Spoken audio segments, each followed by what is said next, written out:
안녕하세요. 경북 다양한 가족센터에서 사회 수업을 맡고 있는 정한식입니다. 오늘은 벌써 사회 세 번째 수업이 되었네요. 오늘 수업은 우리나라 지형에 대해서 한번 살펴보도록 하겠습니다.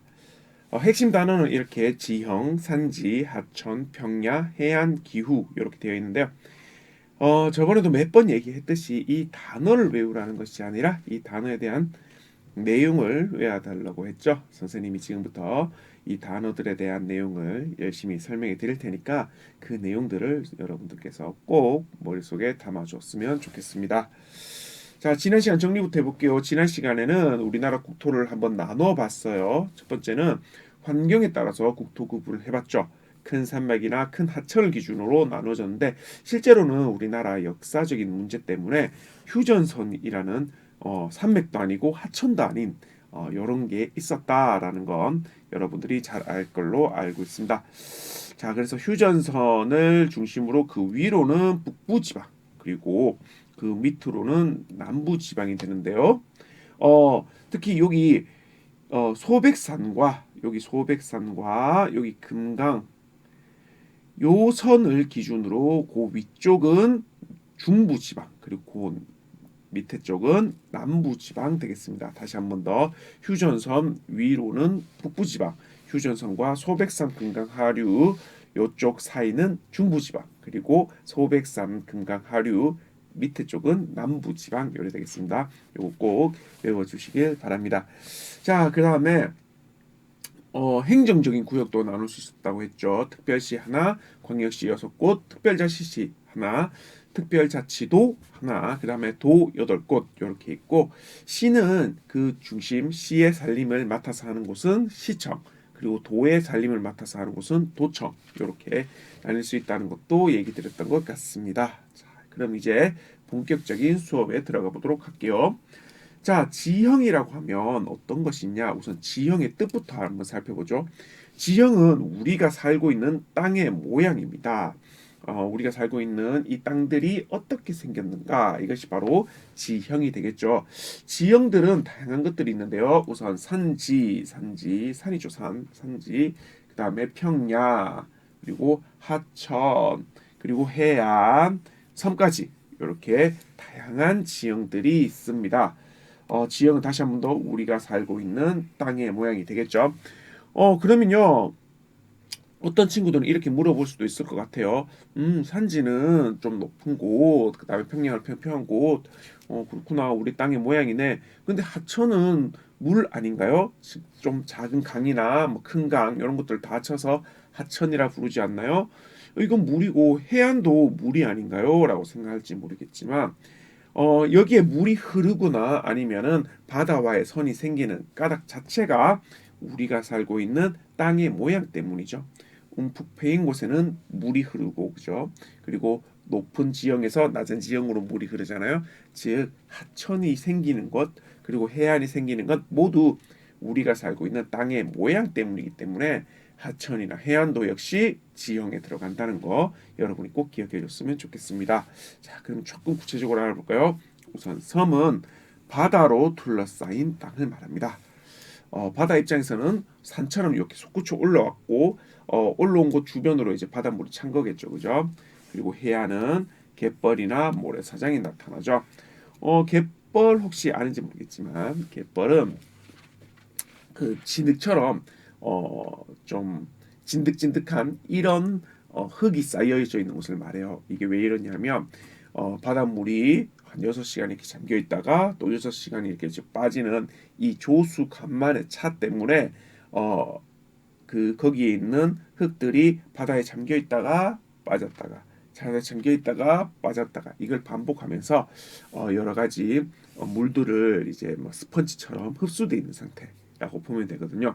이 갯벌에는 다양한 동물들이 작은 동물들이 살고 있어서 여러분들이 여기에 가보면 뭐 조개잡기라든지 아니면은 게잡기라든지 다양한 체험도 해볼 수 있습니다. 모래사장은 여러분들이 아다시피 해수욕장 그 모래가 있는 그 해수욕장이라고 생각하면 되고요.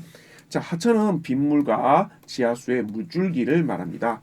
평야는 하천 주변의 평탄한 땅이라고 되어 있습니다. 그냥 평야는 평탄한 땅이라고 하면 되지 왜 하천 주변이란 말을 꼭 넣나요? 왜냐하면 이 평탄한 이유가 사실 이 하천들이 그 주변의 지형들을 깎아서 평평해지는 거군요. 깎거나 아니면 하천이 가져오는 흙들을 쌓거나.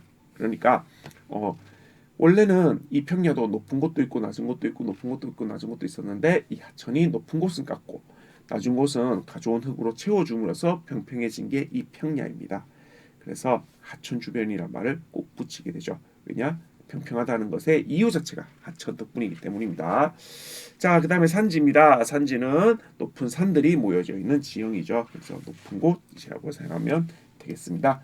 이렇게 섬, 해안, 하천, 평야, 산지가 우리가 살고 있는 땅의 모양에 따른 지형들이 되겠습니다. 요거 꼭 외워주세요. 섬, 해안, 하천, 평야, 산지. 5가지 꼭 외워주길 바라겠습니다. 그럼 오늘 수업에서는 이 섬, 해안, 하천, 평야, 산지 등이 우리나라에서는 어떤 모양으로 되어 있는지를 여러분들하고 한번 살펴볼 건데, 특히 여기서 중요한 것은 산지, 평야, 하천, 해안, 섬 다네요. 이 5가지가 다 중요하다 생각하면 되겠습니다. 자, 그러면요. 먼저 하천부터 볼게요. 하천은 우리나라는 대개 큰 하천, 큰 강이라고 보면 우선 한강을 둘 수 있어요. 어, 가장 큰 강인데다가 우리가 이제 우리나라에서 제일 중요한 도시라고 할 수 있죠. 특별시인 서울을 지나고 있기 때문에 이 한강이 굉장히 중요합니다. 또 나중에 2학기 돼서 역사를 배우면 우리나라 역사에서도 한강은 굉장히 중요한 위치거든요.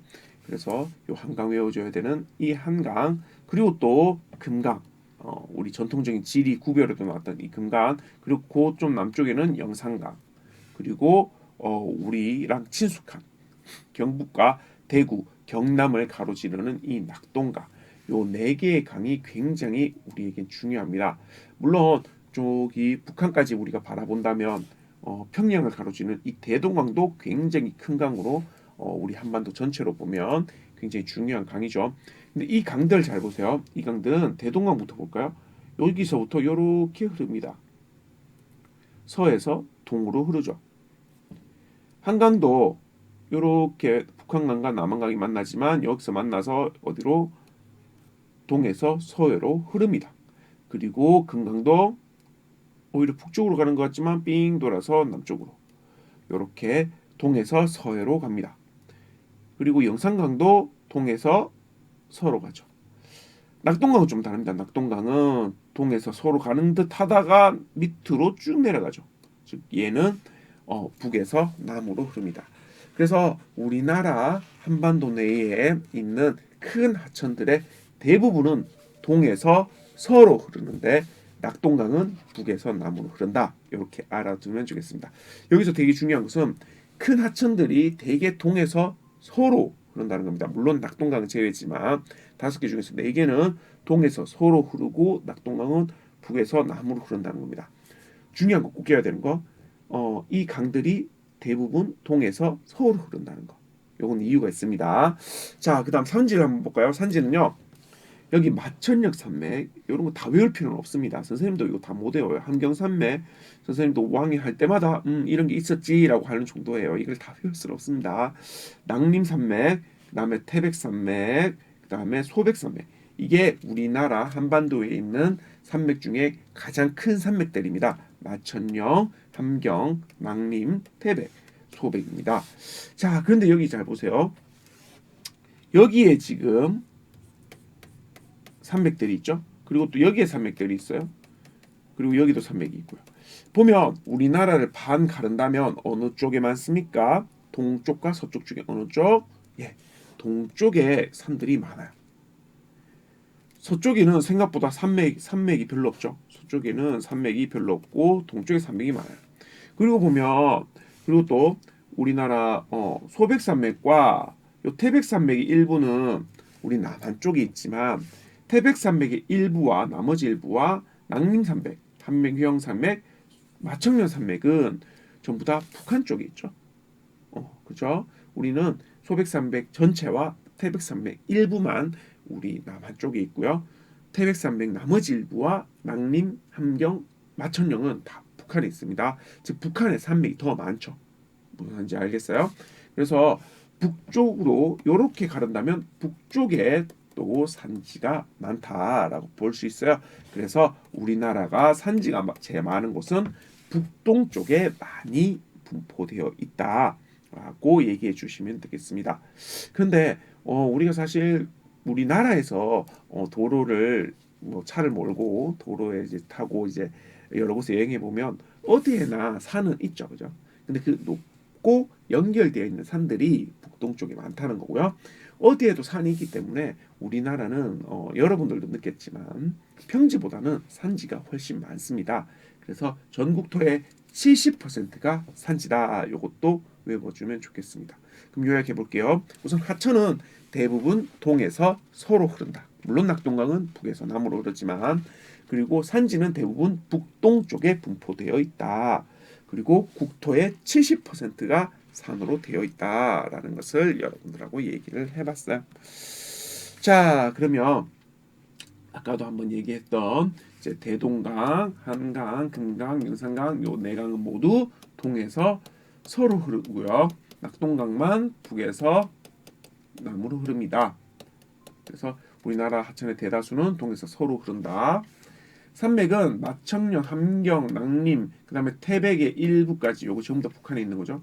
우리나라에 있는 것은 우리 한국 남한에 있는 것은 소백산맥과 일부 태백 산맥이기 때문에 북쪽에 훨씬 북한 쪽에 산지가 더 많다. 그래서 북동쪽에 산지가 많다. 요거 꼭 외워주기 바랍니다.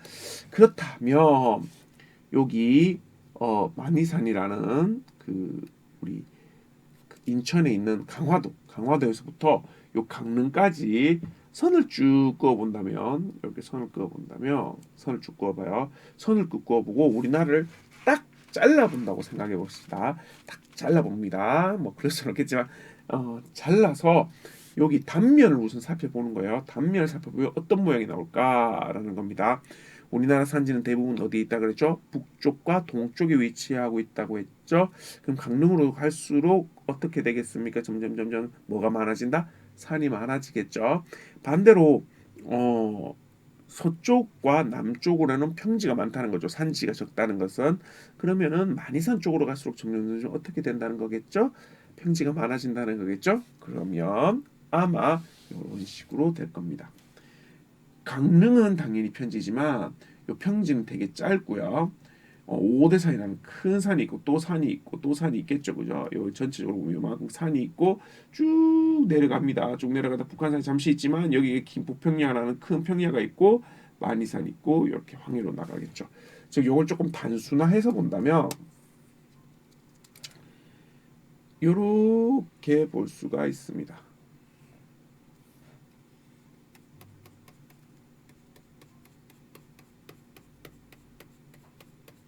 그러니까 요런 삼각형이 형성되는 거겠죠.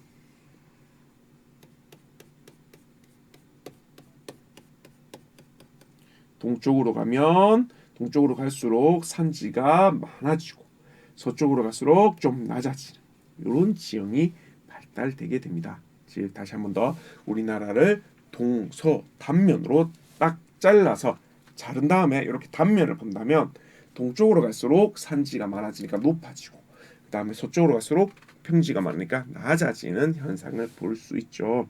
다시 얘기하지만 산지는 북동쪽에 많고 평야는 남동쪽에 많으며 남서쪽에 많으며 그 다음에 모든 하천들은 다 동에서 서로 흐른다고 했죠. 그럼 여기서 하천은 왜 동에서 서로 흐를까? 그걸 얘기해 볼까요? 우리 물은 대부분 어디에서 어디로 흐르죠? 물은 기본적으로 높은 곳에서 낮은 곳으로 흐르죠. 당연히 동쪽에 산이 있으니까 여기서부터 이렇게 서쪽으로 물이 내려가는 겁니다. 물은 높은 곳에서 낮은 곳으로 흐르니까 높은 곳인 동쪽에서 낮은 곳인 서쪽으로 내려가는 것이죠. 그래서 큰 하천들은 대부분 동쪽에서 서쪽으로 흐른다라는 걸 꼭 기억해 주시면 좋겠습니다. 자, 이 평야는 그러면 서쪽에 많은 서남쪽에 많은 이 평야들 서남쪽이 이렇게 서쪽과 남쪽에 많은 이 평야들은 사실 농사짓기가 굉장히 좋아요. 왜냐하면 이 평야는 어떻게 만들어진다 그랬죠? 강들이 다른 곳에서 흙을 가져와서 부족한 것은 메꾸고 그다음에 높은 곳은 깎는다 그랬죠. 그러다 보니까 평평한 지형이어서 우선 농사는 여러분 농사 뭐 짓는 걸 보셨는지 모르겠지만 대부분 물을 가둬놓고 여기에 벼를 심어요. 물을 가둬놓으려면 기울어진 곳에서는 좀 물을 가두기가 힘듭니다. 물을 가둬놔야 되기 때문에 그래서 평평한 것이 좋고요. 또 아까 전에 평야는 온폭한 곳에 대해서는 강에서 가져온 다른 흙들을 덮어놓는다 그랬죠. 덮어지고 그다음에 또 그 강이 높은 곳을 깎는다 그랬어요. 그래서 높은 곳을 깎고 낮은 곳은 채워서 평면을 맞춘다고 했어요. 그러면 이 채워주는 과정에서 다른 곳에 좋은 흙들, 영양분이 많은 흙들, 또 물을 머금은 흙들이 점점 쌓이는 겁니다. 그러다 보니 식물이 자라기에 필요한 물들이나 또 혹은 여러 가지 영양분들이 많은 흙들이 여기에 쌓이게 되는 거죠. 그래서 농사짓기에 좋습니다. 또 평평한 곳이다 보니까 사람들이 집 짓고 살기도 좋고 또 농사도 잘 되니까 먹을 것도 있고 그다음에 또 여기저기 이동하기도 편하죠. 그죠? 그래서 여기에는 또 더 도시도 발달해 있습니다. 자, 그럼 조금 구체적으로 볼까요? 방금 평야 지역에서는 농사와 도시가 발달한다 얘기를 했고요. 그다음에 산지 지형에서는 스키장으로 쓰거나 댐으로 많이 활용을 하기도 합니다. 자, 스키장 당연히 이렇게 기울어져 내려와야 되고 또 눈이 많아야 되잖아요. 높은 곳에 눈이 많이 내리거든요. 그래서 산지 지역에 스키장이나 관광지를 많이 만들고요. 댐은요, 내려오는 물을 가둬야 돼요. 내려오는 물을 가둬야 됩니다. 근데 생각해 보세요. 댐을 만들려면 가두려면 이 사방팔방으로 물을 가둘 만한 곳이 필요하잖아요. 여기 물을 채우려면. 근데 평야는 이걸 가두려면 평평한 땅이기 때문에 이 흐르는 강을 이렇게 가둘 만한 곳이 없어요. 가둘 수가 없어요. 그죠? 그리고 특히 댐은 그냥 물만 가두고 뭐 물을 얼마큼 보낸다, 물 수량을 조절하는 데만 목적이 있는 것이 아니라 떨어지는 이렇게 물을 내보낼 때 이렇게 폭포처럼 떨어지는 이 에너지를 이용해서 전기를 만들기도 하거든요. 근데 평야는 평평하기 때문에 떨어뜨릴 수도 없잖아요. 평평한데 뭘 떨어뜨려? 그냥 흘러갈 뿐이지. 그렇기 때문에 평야 지역에서는 댐을 만들 수가 없습니다. 반면 산지 지형에는 이렇게 물이 흐르면 대개는 다시 그려볼게요. 물이 흐르면 대부분 산과 산 사이 이 계곡에서 흘러가거든요. 그러면 요 앞부분만 막으면 요 앞부분만 이렇게 딱 막으면 앞부분만 딱 막으면 이 옆에는 이 산들이 막아주기 때문에 물이 고이게 되죠. 그래서 댐이 형성되는 겁니다. 우선 막기만 하면 앞부분만 막으면 딱 고이는 지형이 되는 거예요. 그리고 이 산지는 높고 낮고 반복되잖아요. 그러다 보니까 여기 막아 있는 부분을 열면 쭉 물이 내려오게 되고 그러면 당연히 그 낙차에 의해서 그 떨어지는 에너지를 이용해서 전기를 만들 수 있죠. 해서 산지 지역에는 스키장이나 댐 같은 거를 많이 만들 수 있고요. 평야 지역에서는 이렇게 물 가두거나 이런 건 할 수 없지만 농사 짓기에 편하고 도시가 발달된다. 이걸 꼭 알아줬으면 좋겠습니다. 자, 그러면 산지와 평야에 대해서 한 번만 더 정리를 할게요. 우선 산지는 높은 지형이죠. 산들이죠. 그죠? 그게 우리나라에서는 북동쪽에 맞습니다. 북한 쪽과 동쪽 여기에 산지가 밀집되어 있어요. 그럼 반대로 평야는 남쪽과 서쪽에 많겠죠. 그리고 큰 강들은 대부분 높은 동쪽에서 낮은 서쪽으로 흐르기 때문에 낙동강을 제외한 모든 큰 강들은 다 동쪽에서 서쪽으로 흐른다. 그리고 산지는 스키장 같은 관광지나 댐 같은 시설들을 만드는 데 용이하고요. 평야 지역은 농사를 짓거나 도시가 형성되기에 좋다. 요거를 꼭꼭 머릿속에 기억해 주셔야 합니다. 꼭꼭 산지는 북동쪽에 있다. 그리고 스키장이나 댐 같은 걸 만들기 좋다. 하천은 동에서 서로 많이 흐른다. 그 다음에 그러면서 남서쪽에 평야가 많이 발달된다. 평야는 농사와 도시가 많이 발달된다. 요걸 꼭 기억해 줘야 합니다.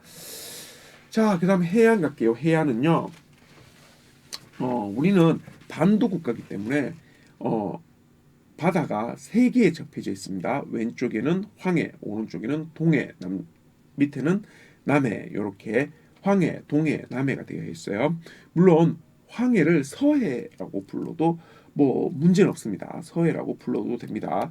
사실 방향으로 보면 서해가 맞죠, 그죠? 근데 왜 황해라고 부르냐면 저 중국 쪽에서 그 중국 쪽을 보면 우리 그 사막이 있거든요. 우리 그 봄이나 가을에 되면 이제 그 사막들에 있는 바람이 넘어와서 우리가 황사가 일어나는 경우도 있잖아요. 황사, 누런 모래, 가루들이 이제 공기 중에 막 있는 거 이런 거 황사라고 하거든요. 그렇다면 거기에서부터 이제 그 중국의 큰 강이 시작이 돼요. 그러면 그 강들이 아까 제가 선생님 평야 설명할 때 얘기했죠. 강들이 그냥 오는 것이 아니라 그 일대의 흙들을 몰고 와요. 아무래도 사막의 흙들을 몰고 오다 보니까 그 노란 흙들이 그대로 가져온 거죠. 그리고 황해 쪽으로 그 강에 물들이 들어옵니다. 그러면 거기에 있던 노란 흙들이 황해에 점점 쌓이게 되겠죠. 그래서 약간 노란빛을 띈다라고 해서 황해라고 불러요. 그런 내용이에요. 그렇다고 황해에 간다고 해서 완전 노란색이다 이렇지는 않아요. 다른 바다보다 약간 노란빛을 특히 중국 쪽 해안가에 노란색이 띈다라고 해서 황해라고 부르고 있습니다. 자, 황해, 서해라고 부르기도 하죠. 방향으로 따지면. 자, 그러면요. 황해 혹은 서해라고 부르는 이 황해를부터 한번 볼게요. 여기에 해안 지역에 선을 한번 따라 그려보겠습니다. 선생님이 이렇게 따라 그려보면 지금 선생님이 서해의 일부분 해안선을 한번 그려보고 있습니다. 당진을 지났고요. 서산 이제 지나고 있습니다. 서산 지나고 이제 태안 지나고 있거든요. 태안 지나고 있어요. 아주 어떻습니까? 이 해안가 선생님이 그리는 거 보니까 해안이 어떤 느낌이죠? 복잡하다 이런 느낌 안 받나요?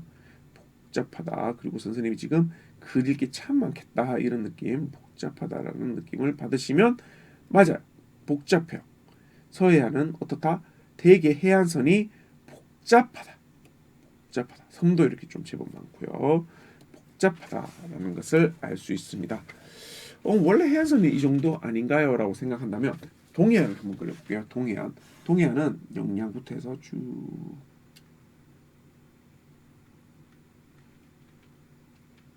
어떻습니까?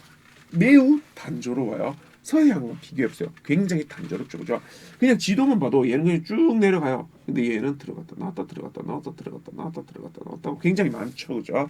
즉 동해안은 해안선이 매우 단조롭지만 서해안은 복잡한 해안선을 가지고 있다. 요 꼭 외워줘야 돼요. 동해안은 단조롭다. 서해안은 복잡하다. 이거 외워주세요. 그리고 남해안을 볼게요. 남해안은요. 자, 남해안도 한번 그려보죠. 남해안도 동해안스럽나요? 서해안스럽나요? 예, 서해안스럽죠, 그죠? 근데 남해안은 좀 다른 게 있어요. 이 해안선은 우선 서해안스러워요. 복잡해요. 복잡한 거 맞습니다. 단조롭지 않아요. 단조롭지 않은데 그보다 더 문제가 있습니다. 더 문제가 뭐냐면 선생님이 이렇게 해안선을 이렇게 그린다 하더라도 지금 이렇게 그리면 다 그린 거냐? 아니죠. 덜 그렸어요. 왜냐하면 섬들 하나하나 그려야 되거든요. 여기도 섬, 여기도 섬, 여기도 섬, 여기도 섬, 여기도 섬, 여기도 섬, 여기도 섬, 여기도 섬, 여기도 섬, 여기도 섬, 섬. 다음에도 사실 큰 섬이죠. 큰 섬. 큰 섬이고 이렇게 섬, 여기도 섬 있네요. 여기도 섬 있고 여기 섬 있고 여기 섬 있고 여기 섬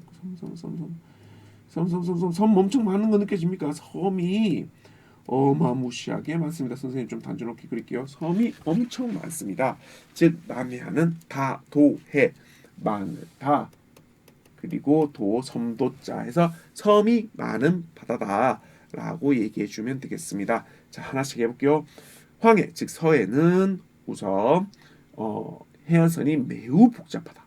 그 다음에 동해안은 해안선이 단조롭다. 그리고 남해안은 섬이 굉장히 많은 다도해다. 요거 외워줘야 돼요. 꼭 외워줘야 됩니다. 자, 그러다 보니까 서해안, 동해안, 남해안의 활용이 조금씩 다릅니다. 모양이 달라서 우선 서해안은 어떻다 그랬죠? 복잡하다 그랬죠. 그러다 보니까 바다가 세차게 오지는 못하고 이 골격을 따라 와서 쭉 하루에 반 정도를 해안선 근처를 담궜다가 바닷물이 그 다음에 또 하루의 반은 바닷물이 쑥 빠져나가는 썰물이 되었다가 이런 식으로 반복을 합니다. 아까 전에 얘기했던 것 같은데 바닷물이 잠겼다가 한동안 잠겼다가 또 한동안 빠졌다가 한동안 잠겼다가 한동안 빠졌다가 이걸 반복하면 무슨 지형이 나타난다고요? 갯벌이 나타납니다. 갯벌 진흙처럼 되어 있는 갯벌. 여기 조금 진흙같이 느껴지는 게 보입니까? 요 부분 요게 바로 갯벌입니다. 이 갯벌에서는요 사실 간척 사업이 많이 벌어집니다. 왜냐하면 이 갯벌을 이제 흙으로 더덮어서 땅으로 만들어 버리는 거죠. 그래서 농작지도 농작지 그러니까 농사 지을 수 있는 땅도 만들고 공장도 세우고 이런 경우가 굉장히 많습니다. 근데 요즘에는 간척을 조금 안 하는 편이에요. 왜냐하면 갯벌 그 자체로도 경제적이고 또 우리 환경적으로 큰 도움이 되어서요. 간척을 조금 안 하는 편이긴 하지만 그렇게 쓴 사례들이 많다. 그리고 여기서 소금을 좀 많이 가져오기도 해요. 우리 소금 잘 생각해 보면 바닷물에서 가져오거든요. 그러면 우선 바닷물이 쑥 들어올 때는 어떤 틀을 요 갯벌 요런 데다가 딱 갖춰놔요. 그리고 바닷물이 싹 나갈 때 이 틀에 걸려서 바닷물 일부가 못 나가는 거예요. 그러면 하루에 반은 물에 잠겨 있었지만 나머지 반은 햇살이 비치는 곳에 이제 갯벌이 그대로 드러나는 거잖아요.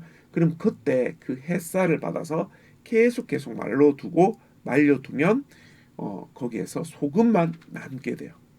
즉 서해안의 조수 간만 썰물과 민물의 차이가 심한 것을 이용해서 소금을 만들 수 있어요. 동해안은 여러분 많이 가봤겠지만 모래사장에 해수욕장을 만들 수 있죠. 자, 그리고 남해안은요 다도해라서 그런지 파도가 굉장히 적어요. 잔잔한 바다가 많습니다. 그래서 양식업이란 걸 해요. 양식업이 뭐냐면 미역, 특히 미역, 여러분 김 이런 거 있잖아요. 이런 것들을 이제 바다에서 재배하는 거예요. 사실 미역이나 김이나 이런 것들은 해초류잖아요. 즉 바다에서 자라는 식물이잖아요. 이것을 땅에서 기를 수는 없습니다. 농사를 지을 수는 없어요. 그럼 어떻게 하냐면 바다에 그것들을 담궈서 길러내는 거예요. 그러니까 바다에서 하는 농사라고 생각하면 돼요. 근데 만약에 파도가 엄청 쳐대버리면 얘네들이 다 쓸려나가겠죠.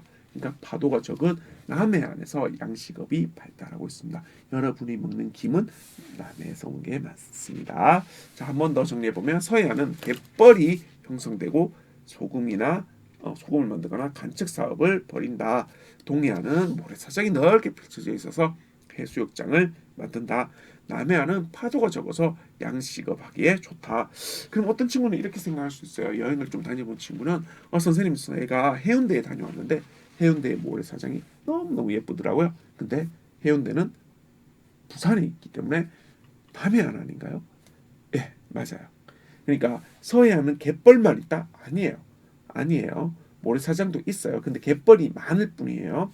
그리고 동해안은 갯벌이 거의 없는 것 같긴 해요. 모래사장이 많은 것 같고요. 남해안에는 그러면 모래사장도 있고 갯벌도 있어요. 즉 서해안, 동해안, 남해안 모두 갯벌이나 모래사장이나 섬들이 있긴 있어요. 그게 어느 것이 많으냐의 차이인 거예요. 서해안은 갯벌이 많고 동해안은 모래사장이 많고 남해안은 파도가 적은 다도해에 있다. 이렇게 기억해 주면 되겠어요. 근데 이것이 항상 그렇다기보다는 어느 것이 더 많으냐의 차이인 것이다 라는 것도 기억해 주세요. 자, 그리고 해안 지역은요 대개 공업도시이거나 항구도시인 경우가 많아요. 그리고 현대에 들어와서 더더욱이 이 해안 지역에 큰 도시들이 좀 많습니다. 우리나라도 부산, 그다음에 인천 이런 큰 도시들이 있잖아요. 서울이 제일 크지 않나요? 물론 역사적으로는 좀 해안가 도시보다는 그 큰 강을 끼고 있는 도시들이 많이 발달해 왔어요. 근데 점점 현대에 들어서 더더욱 해안가의 도시들이 더욱 발달을 해요. 왜 그럴까? 왜 해안가에 도시가 많이 발달할까? 우선 해안가에 공업 도시가 많이 형성될 수 있어요. 왜냐하면 우리가 공업 도시라고 하면 어떤 제품들을 만드는 공장들이 많은 거잖아요. 그러면 그 공장들에서 제품을 만들려면 우선 부품을 가져와야 되죠. 그리고 만든 제품을 어떻게 해야 돼요? 바로 팔아야 되죠. 그래서 옛날에는 그 나라 안에서 물건 가져와서 그 나라 안에서 팔았지만 요즘 대부분 수출 굉장히 많이 하지 않습니까?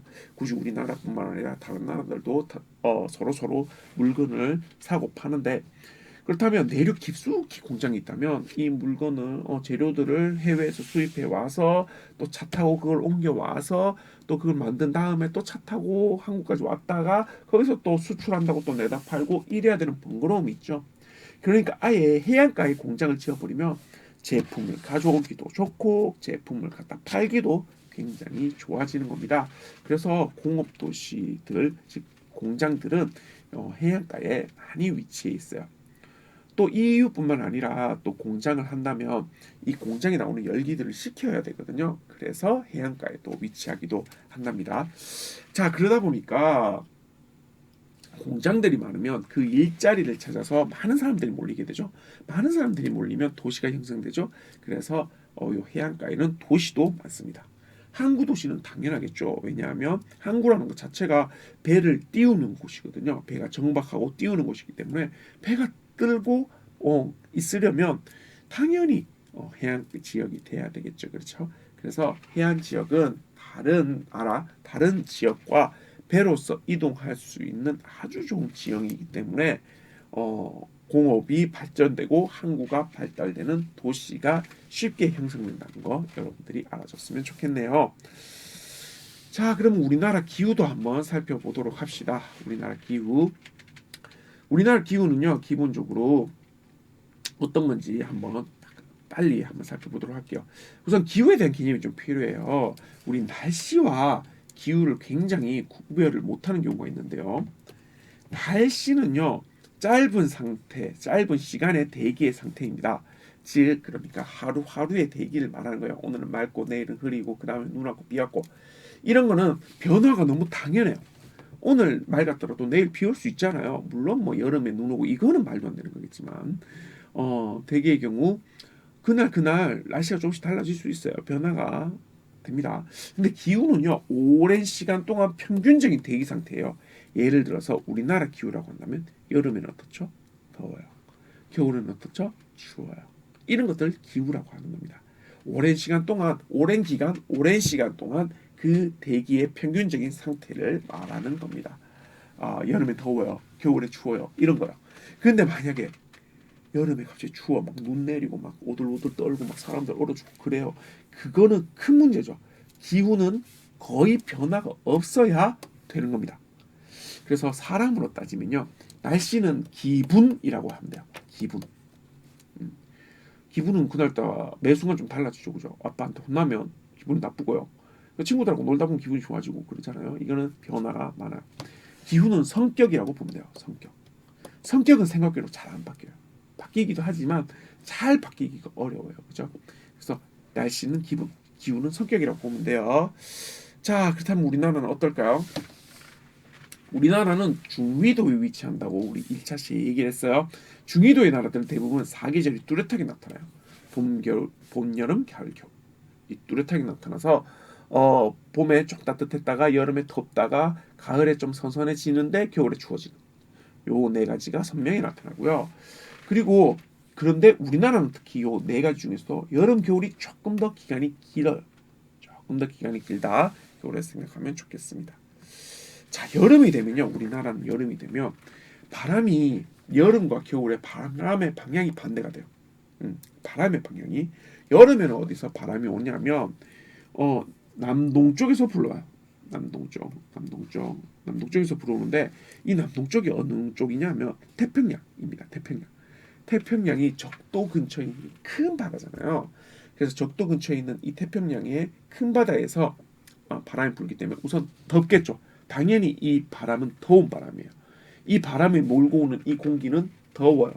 근데 바다 근처에 있었던 공기이기 때문에 얘는 또 물을 많이 머금고 있어요. 그래서 습해요. 그 습하고 더운 공기가 우리나라를 덮치다 보니까 여름에는 어떻다? 덥고 습한 날씨가 지속돼요. 우리 기억해서 생각해봐요. 한여름이 되면 어때요? 덥고 찐득찐득한 그 느낌 있죠? 그게 무엇 때문이다? 그 태평양에 있는 공기 때문이다. 우리는 남동쪽에서 바람이 불어서 남동쪽에 덥고 습한 공기, 태평양에 있는 공기가 우리를 덥기 때문에 덥고 습한 날씨가 지속된다. 겨울을 볼게요. 겨울은 방향이 반대예요. 북서쪽에서 불어요. 북서쪽 어디? 저쪽에 러시아 쪽 시베리아라는 큰 땅 있잖아요. 북극에 가까운 땅. 그러면은 날씨가 어떨까요? 추워요. 거기는 춥죠. 그렇기 때문에 거기의 공기는 매우 춥습니다. 그리고 거기에 바다가 있을까요? 전혀 없어요. 러시아 쪽, 시베리아 쪽에는 바다가 아예 없어요. 거기는 굉장히 습기가 없는 땅이기 때문에 건조해요. 따라서 북서쪽에 춥고 건조한 공기가 내려와요. 그래서 우리나라의 겨울은 춥고 건조한 겁니다. 요거 꼭 기억해 주세요. 우리나라의 여름은 태평양 쪽에 습하고 더운 공기가 덮치기 때문에 습하고 더운 날씨가 지속되는 거고요. 겨울은요, 북서쪽에 춥고 건조한 날씨, 건조한 공기가 덮치기 때문에 춥고 건조한 날씨가 겨울에 지속되는 겁니다. 그래서 산불 같은 것도 여름보다는 겨울에 많이 나요. 자, 그럼 내용을 한번 정리해보죠. 하천은 동에서 서로 흐른다. 그 다음에 산지는 북동쪽에서 분포하지만 또 국토의 70%가 산지다. 요거 꼭 기억해 주시고요. 그리고 우리나라는 단면을 딱 잘라보면 이 기울어진 삼각형 요 모양이 나타나는데 그래서 동쪽은 산지가 많고 서쪽은 평야가 많아서다. 그리고 우리는 해안가로 보면 서해안은 굉장히 복잡하고 남해안은 다도해 섬이 많으며 동해안은 단조로운 해안선을 이루고 있다. 그래서 이런 식 서해안은 갯벌, 소금, 간척, 동해안은 모래사장, 해수욕장, 남해안은 파도가 적기 때문에 양식업을 한다는 것도 기억해 주십시오. 마지막으로 해안 지역에는 공업도시와 항구도시가 발전한다는 것도 이해해 주시면 좋겠습니다. 자, 그리고 또 기후도 있었죠. 기후는 우리 성격처럼 잘 바뀌지 않는 것. 그리고 우리나라는 중위도에 위치하기 때문에 사계절이 뚜렷한데 특히 겨울과 여름이 길고 여름에는 덥고 습하며 겨울에는 건조하고 춥다라는 거 기억해 주십시오. 자, 그러면 보겠습니다. 교재를 한번 살펴볼게요. 누차 얘기하지만 여기서는 잠시 일시 정지를 하고 교재를 한번 풀어보고 봐주시면 좋겠네요. 1번 문제. 1번 문제 바로 정답이 나왔어. 여기 1번 문제 선생님 넘겨버렸네요. 하천은 어디에서 어디로 주로 많이 흐른다고 했죠? 동에서 서로. 하지만 우리 낙동강은 어디에서 북에서 남으로 흐른다는 거 기억해 주세요. 산지는 주로 어디에 분포되어 있다고요? 북동쪽에 많고요. 우리 국토의 70%가 산지다. 주십시오. 자, 그 다음에 2번 문제 요걸 한번 보죠. 동해안, 서해안, 남해안에서 다도해는 어떤 곳이었죠? 네, 남해안이 다도해였어요. 그 다음에 단조로운 해안선은 어디였죠? 동해안이었죠. 조수간만의 차이가 컸던 복잡한 해안선은 서해안이었습니다. 그리고 그래서 해수욕장이 많이 발달한 곳은 동해안이고요. 갯벌과 간척을 많이 한 곳은 서해안입니다. 남해안은 양식업을 많이 하죠. 이거 꼭 외워 주셔야 합니다. 자, 3번 문제요. 여름에는 남동쪽에 덥고 습한 날씨가 우리한테 밀어닥친다고 했죠. 그렇다면 당연히 여름의 날씨는 어떻게 됩니까? 덥고 습한 날씨가 되겠죠. 그에 반면 겨울에는 북서쪽에 춥고 건조한 시베리아 쪽에서 공기가 내려온다 그랬죠. 그래서 춥고 건조한 날씨가 반복되는 거죠. 그죠? 그래서 이런 식으로 날씨가 진행된다고 했어요. 자, 그러면 오늘 배웠는 거 한번 핵심 문장으로 한번 볼게요. 우선 지형 봤었죠. 지형은 섬, 산지, 그 다음에 뭐 해안, 그 다음에 하천 등등이 있었죠. 그죠? 평야 이렇게 있었는데 요거 얘네들이죠. 얘네들이고 그 다음에 또 우리나라 기후도 한번 살펴봤었어요. 다시 한번 더 얘기 드리지만 요 단어를 외우라는 건가요? 그렇지 않죠. 단어는 당연히 외워야 되지만 여기에 있는 내용들이 여러분들의 머릿속에 꼭 있어야 된다는 점 기억해 주면 좋겠습니다. 자, 그러면 오늘 3차 시도 여기까지 하도록 하겠습니다. 다음 4차 시 때 더 알찬 내용으로 여러분들을 만나보도록 하겠습니다. 감사합니다.